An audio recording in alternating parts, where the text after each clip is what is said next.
Değerli basın mensubu arkadaşlarım, iç ve dış gündeme dair önemli bazı konuları aktarmak üzere buradayım. Türkiye'nin şu anda çok önemli bir sorunu haline gelen çetelerle başlamak istiyorum. Geldiğimiz nokta itibariyle suç çetelerine karşı bütüncül bir mücadele konseptine şiddetle ihtiyaç olduğu anlaşılmaktadır. Türkiye'de son dönemde organize suç örgütleri ve mahallelere kadar yayılan yerel çetelere karşı etkili operasyonlar yürütülmektedir. Zaman zaman bunlarla karşılaşıyoruz ancak mantar gibi türeyip her tarafı saran çetelerin yoğunluğu hala önemli bir tehdit olarak ülkemizin karşısında durmaktadır. Çetecilik faaliyetleri sadece bir asayiş sorunu olmaktan çıkmış, sosyolojik, ekonomik, psikolojik ve hukuksal boyutu olan daha karmaşık bir soruna dönüşmüştür. Ekonomik zorluklar, gelir dağılımındaki adaletsizlik, genç nüfus işsizliği, eğitim sistemindeki yetersizlikler, hukuki boşluklar ve mücadele mekanizmasının yetersizliği sonucu oluşan cezasızlık algısı ile adalet sistemine duyulan güvensizlik çeteleşmenin önünü sonuna kadar açmaktadır. Değerli arkadaşlar, yeni nesil mahalli çeteler eskiden olduğu gibi gizlenmek yerine silahlarını ve lüks içindeki görüntülerini sosyal medyada sergileyebilmektedirler. Bunu belki bir faaliyet alanı, yayılma alanı ve reklam sahasına dönüştürmüş durumdadırlar. Dijital platformlardaki bu görünürlük suça eğilimli gençler için tehlikeli bir özenme furyası oluşturmaktadır. Genç çocuklarımız maalesef bunlara özenerek bu tür çetelere ulaşabilmekte, bulaşabilmekte, suç makinesi haline gelen bu ortamlara girebilmektedirler. Büyük suç örgütleri dijital platformlar üzerinden gençlere kolayca ulaşarak kendi adlarına tetikçilik, kuryelik veya uyuşturucu satıcılığı yaptırabilmektedirler. Özellikle son 3-5 yıl içerisinde Diyarbakır'da çok yaygın bir hal alan bu çetelerden dolayı insanların, esnafın canı güvende değil maalesef. Eski terör dönemlerini aratmayan bir dönemin söz konusu olduğu Diyarbakır gibi yerlerde maalesef artık buna şiddetli bir neşter, keskin bir neşter atılması gerektiği net bir şekilde anlaşılmaktadır.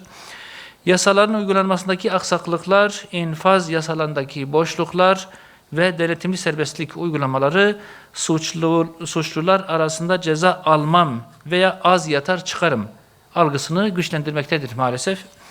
Şahıslar veya bazı işletmeler adaletin geç tecelli edeceği düşüncesiyle hak arama ya da alacak verecek sorunlarını çözmek için mahkemeler yerine mahalli çeteleri birer tahsilat merci olarak görebilmekte ve mahkemelerden ziyade bunları tercih edebilmektedirler.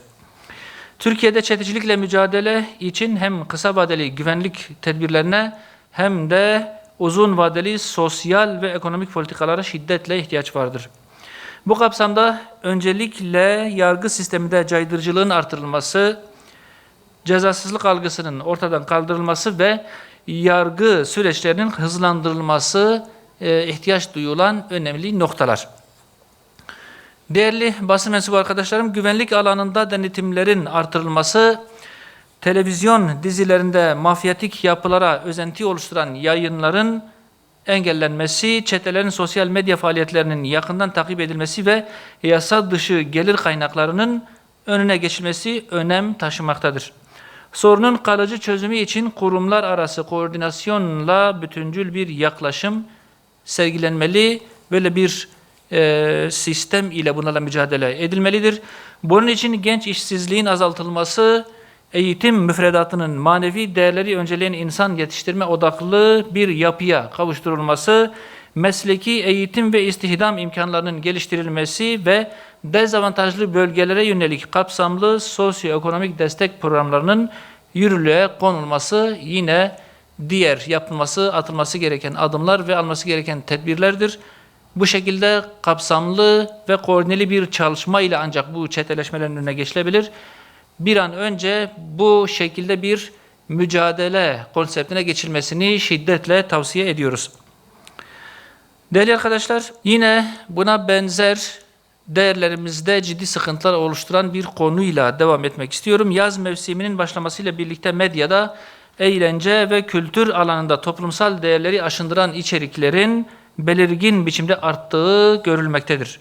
Özellikle yaz dizilerinde mahremiyet ve haya duygularını tahrip eden sahnelerin normalleştirilmesi, aile kurumunu zayıflatan ilişki biçimlerinin özendirici şekilde sunulması ve bireysel haz merkezli yaşam tarzlarının teşvik edilmesi, toplumsal bozulmayı derinleştiren önemli etkenler arasında yer almaktadır.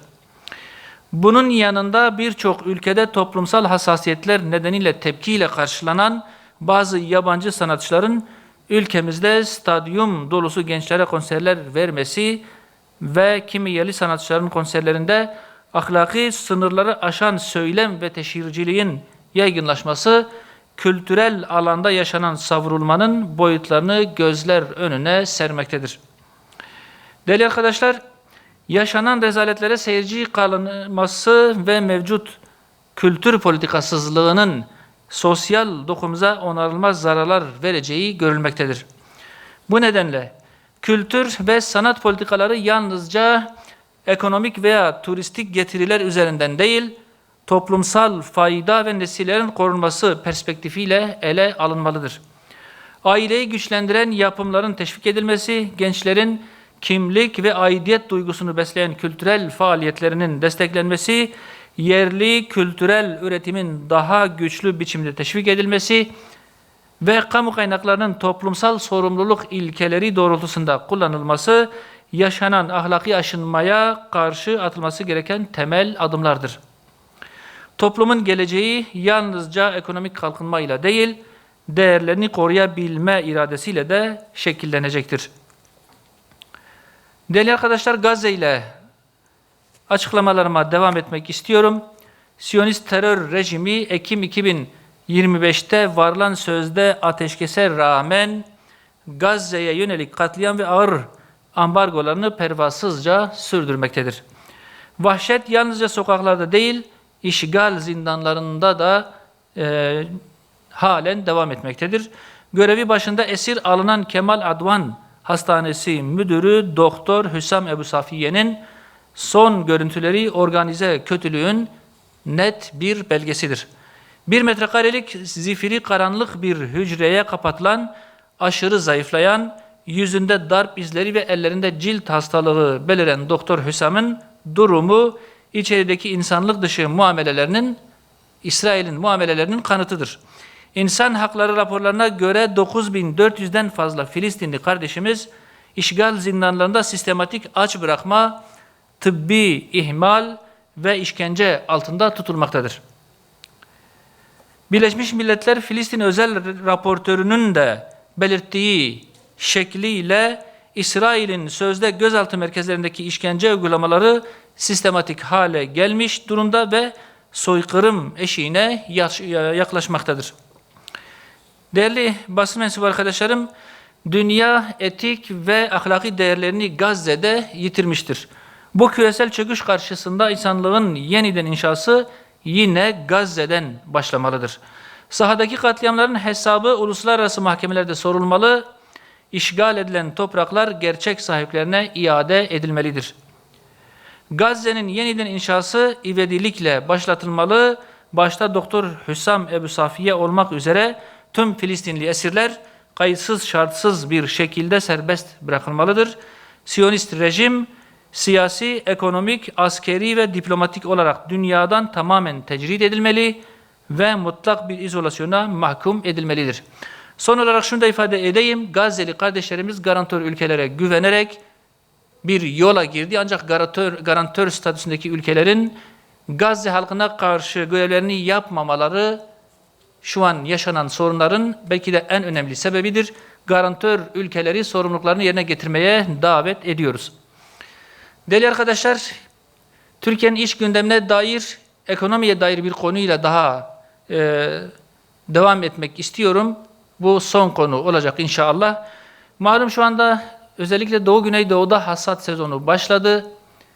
Biçer döverler harıl harıl çalışıyor. Allahu Teala hamd ediyoruz ki bu yıl büyük bir bereket ihsan etti. Bol bol yağmur yağdı ve tarlalarda çok ciddi bir verim var.